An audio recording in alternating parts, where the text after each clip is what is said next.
Hello and welcome back inside the ACU TV or studio for this week's Optimist Newscast. I'm Cindy Varner alongside Carrie Johnston. ACU's endowment made a significant increase this year, skyrocketing by almost $200 million to reach a total of $675 million. The endowment is a primary source of funding for the university, supporting scholarships, utility costs, and departmental funding. The university aims to spend 4.5% of the overall value this year, meaning the university will benefit around $24 million after the recent increase. The endowment does not help fund construction projects going on campus, but continues to support continuing projects. The International Students Association presented its annual culture show at the Abilene Convention Center on November 20th. ISA partnered with the Abilene community to bring multiple groups to display the different cultures found throughout Abilene. The Optimist Allie Jones has more. Ay, de mi llorona, llorona de azul celeste. Ay, de mi llorona, llorona de azul celeste. The Christmas Around the World celebration came to an end last week with Ethnos The Escape. This annual event is hosted by the ISA, or International Student Association.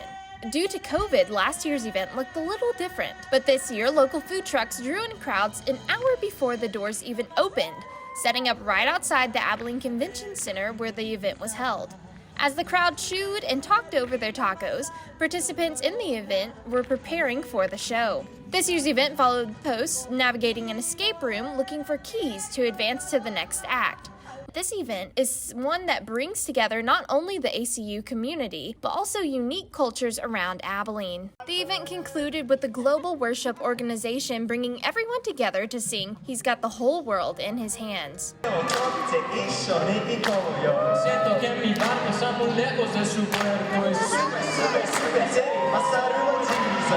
As the semester comes to an end and students return home for the holidays, the escape was a great opportunity to celebrate and recognize families of all cultures. For The Optimist, I'm Allie Jones reporting. The mailroom in the campus center is soon to find its new home on the corner of Campus Court and College Drive, replacing what used to be the coffee shop Maslow's. The new mailroom has been in the planning stages since the business closed down due to COVID-19, and construction began early this semester.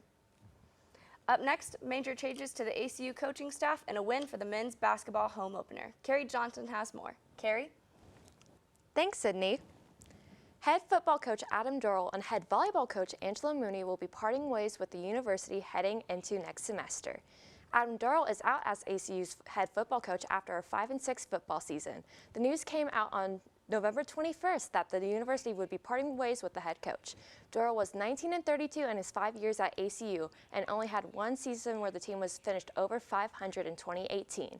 The Wildcats finished this season just under 500 with a 2-2 record in conference play, with the most recent loss being against reigning FCS national champion Sam Houston State.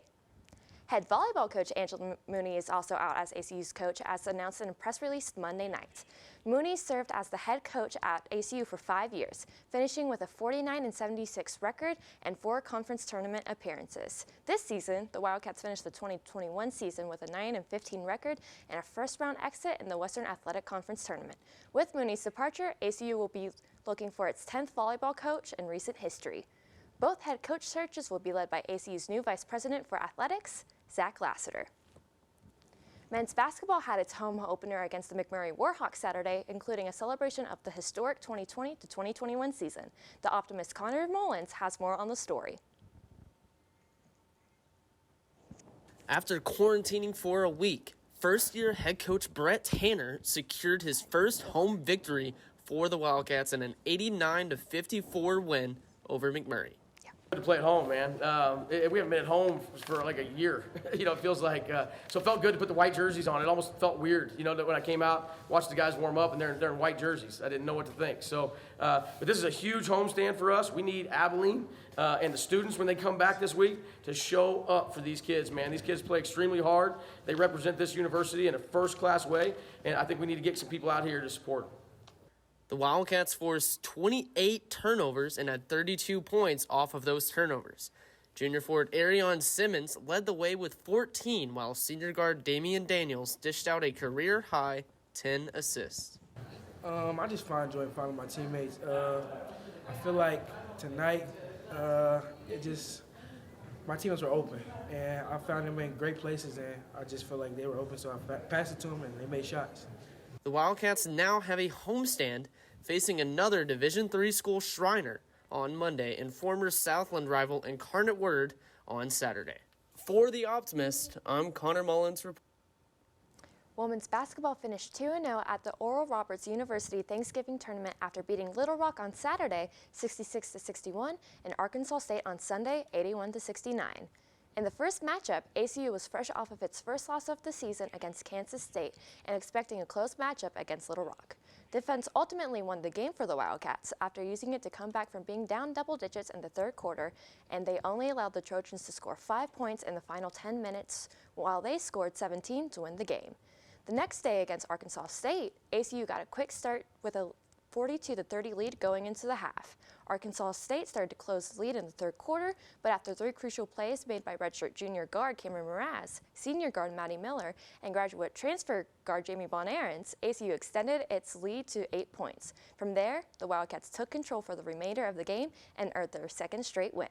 Head coach Julie Goodenough said that she was proud of how her team was able to handle themselves against 2 strong Division I opponents, especially after the loss to Kansas State earlier that week.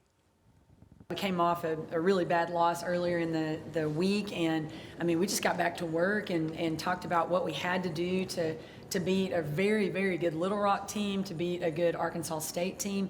And our players were very serious and focused about, our prep for those games. And we're playing on a neutral court, so we were able to get a lot of shots up on Friday, and just felt comfortable, shooting in that gym, and our players continued feeling comfortable shooting open shots. So really proud of just the preparation and just their mindset going into those games, feeling like, if we played together as a team, if we took teamwork seriously, we're serious about defense. We felt like we could get the looks that we wanted, and our players did a tremendous job.